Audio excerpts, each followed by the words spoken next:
আসসালামু আলাইকুম, সবাই কেমন আছেন? তো আজ দেখাবো ইলিশ মাছ দিয়ে, ইলিশ মাছের মাথা দিয়ে কচু শাক।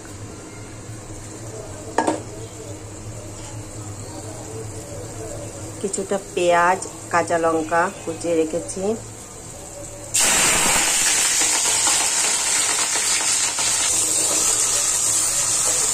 প্রথমে কড়াতে তেল গরম হলে কালো জিরে ফোড়ন দিয়ে আমি কাঁচা লঙ্কা আর পেঁয়াজ কুচিগুলো দিয়ে দিলাম। আর আমি কচু নুন দিয়ে ভাপ দিয়ে সেদ্ধ করে রেখে দিয়েছি। এই যে আপনাদেরকে একটু দেখিয়ে দিচ্ছি, এটাকে কালো কচু বলে। কালো টাইপের হয় দেখতে, অনেক মোটা থাকে, লম্বা থাকে কচুগুলো।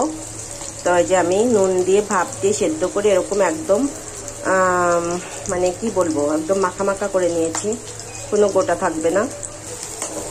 পেঁয়াজটা একটু লাল লাল হলে আমি মাথাগুলো দিয়ে দিব। দিয়ে দিলাম, ভালো করে নাড়াচাড়া করে নেবো, ভাজবো না,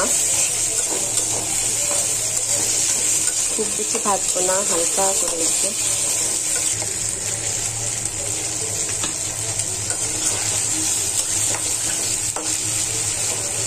কিন্তু খুব বেশি ভাজলে ভালোও লাগবে না খেতে।